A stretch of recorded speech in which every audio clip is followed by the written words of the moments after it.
Filmora টিউটোরিয়ালে আপনাদেরকে সকলকে আমার আন্তরিক শুভেচ্ছা ও অভিনন্দন।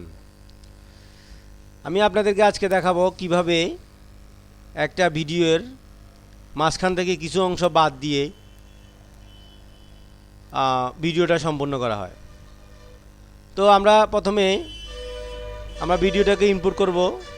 আমরা ইনপুটে গিয়ে আপনার নির্দিষ্ট স্থান থেকে ভিডিওটাকে আগে ইনপুট করেন।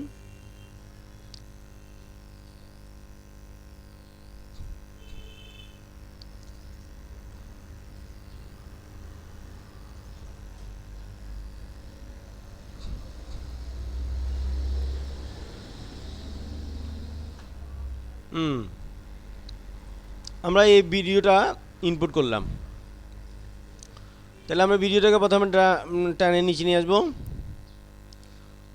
আমাকে আমার কয়েকজন ফ্রেন্ডে বা ওরা আমাকে জানতে চাইছে কিভাবে এই কাজটা করা হয়। জানতে চাইছে যে ভিডিওর মাঝখান থেকে কয়েক সেকেন্ড বা কয়েক মিনিট বা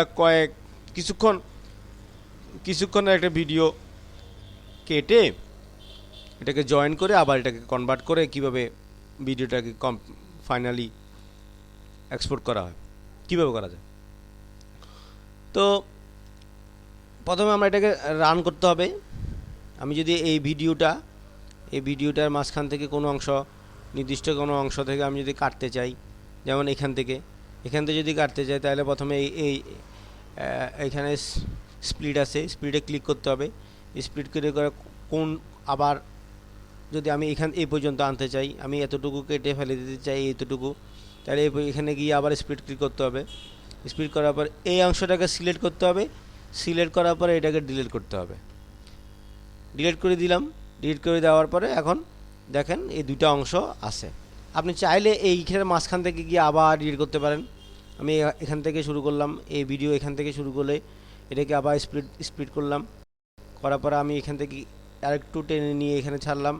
আমার এতটুকু দরকার নাই, সেজন্য আমি এটাকে আবার স্প্লিট করলাম। এটাকে সিলেক্ট করলাম, এটা সিলেক্ট করে এটাকে আবার ডিলিট করলাম। খুব সহজ।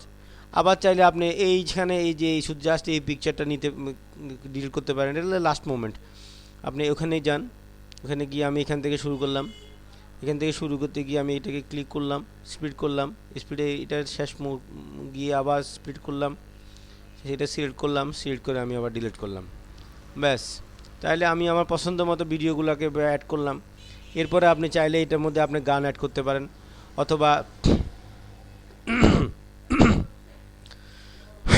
পিকচার অ্যাড করতে পারেন, লোগো অ্যাড করতে পারেন, যে কোনো কিছু চাইতে পারেন। এরপর আপনি এক্সপোর্টে ক্লিক করেন।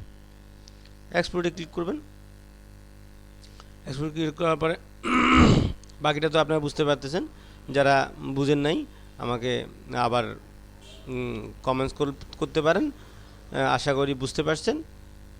সকলকে ধন্যবাদ।